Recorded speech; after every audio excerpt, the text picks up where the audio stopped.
Arab Saudi baru saja mengalami keanehan yang tak terduga. Dunia terguncang. Negara Arab Saudi memang tidak pernah habis jadi perbincangan dunia. Dikenal sebagai negara Islam, putra mahkota Arab Saudi, Muhammad bin Salman, berhasil mengubah Arab Saudi besar-besaran dengan visi di tahun 2030-nya. Sebelumnya, ada fenomena aneh dan mengerikan ketika Mekah dan Madinah dikerubungi oleh serangga dan belalang hitam dengan jumlah yang tak terduga. Hal ini dikait-kaitkan dengan kebijakan putra mahkota untuk visi 2030. Semenjak putra mahkota Arab Saudi bin Salman beralih kekuasaan dari Pangeran bin Nayef, ia menjadikan Arab Saudi sebagai negara liberal dan sekuler. Permusikan jadi halal, konser musik diizinkan di mana-mana, para wanita Arab diberi banyak kebebasan. Pariwisata dan bioskop rencananya akan dibuka di banyak tempat di Arab Saudi dan sebagainya.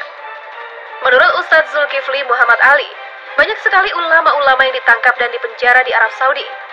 Lalu Ustadz Zulkifli menjelaskan jika seandainya ada media-media yang berani mengkritik pemerintah Arab, maka pemiliknya dan aset-asetnya akan dibekukan. Wartawan Arab Saudi Jamal Khashoggi juga mengecam apa yang dilakukan oleh kerajaan Arab Saudi, sehingga para wartawan senior banyak yang dibunuh. Jamal Khashoggi dimutilasi bahkan dihilangkan dengan cairan asam super. Hal ini membuat Arab Saudi semakin tegas dalam mengekang para wartawan yang memberikan kritik. Jamal Khashoggi juga termasuk sebagai kritikus utama putra mahkota Arab Saudi dan juga pemimpin de facto Arab Saudi, yaitu Muhammad bin Salman. Pada tahun 2016, putra mahkota Arab Saudi yang merupakan anak dari Raja Salman, yaitu Muhammad bin Salman, telah membuat visi baru bagi Arab Saudi, yaitu visi 2030. Hal ini menjadi kontroversi lantaran visi 2030 yang diluncurkan putra mahkota Arab Saudi, yaitu Muhammad bin Salman, telah melonggarkan alkohol hingga percampuran laki-laki dengan perempuan di Arab Saudi. Visi yang diberi nama Visi 2030 itu telah direncanakan oleh putra mahkota Arab Saudi, Muhammad bin Salman pada tahun 2016 lalu. Dalam Visi 2030 Arab Saudi, Muhammad bin Salman meluncurkan rencana reformasi dengan paket kebijakan ekonomi sera sosial yang dirancang untuk membebaskan kerajaan Arab Saudi dan ketergantungan pada ekspor minyak. Reformasi ini merupakan bagian dari program putra mahkota Arab Saudi, yaitu ASIC. Reformasi ini merupakan bagian dari program putra mahkota Arab Saudi, yaitu Muhammad bin Salman, untuk menarik investasi asing, menyapi ekonomi dan hidrokarbon, memperkuat sektor swasta, dan menciptakan lapangan kerja yang berkelanjutan bagi masyarakat Arab Saudi.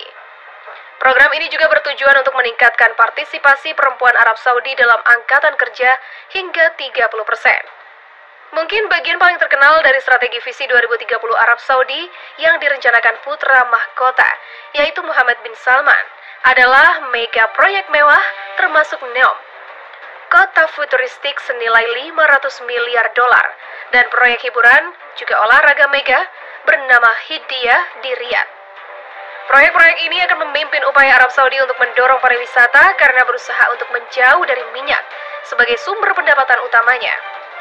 Pada akhir 2019, sumber pemerintah mengumumkan bahwa visa turis yang sekarang tersedia untuk wisatawan.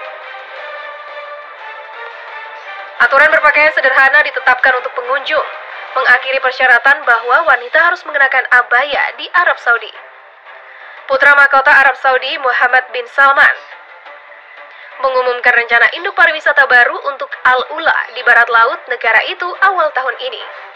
Ini adalah area signifikansi arkeologis yang akan menjadi pusat utama sektor pariwisata kerajaan Arab Saudi. Rencana ini bertujuan untuk mengubah Al-Ula menjadi tujuan global bagi wisatawan yang menawarkan warisan, alam, seni, dan budaya di Arab Saudi. Duta juga pengunjung setiap tahun ke kawasan bersejarah itu diperkirakan akan mengunjungi situs bersejarah tersebut. Tapi tidak semua bangunan besar dan memproyeksikan lingkungan. Visi 2030 dari Muhammad bin Salman juga mencakup reformasi sosial yang luas, terutama tentang posisi perempuan di kerajaan Arab Saudi. Pemerintah Arab Saudi mencabut larangan mengemudi bagi perempuan pada Juni 2018. Sejak itu sejumlah perubahan mendorong perempuan untuk mengambil peran yang lebih menonjol di masyarakat. Perempuan di Arab Saudi tidak lagi harus mendapatkan izin dari wali laki-laki untuk bekerja. mendaftar ke universitas, atau menjalani operasi.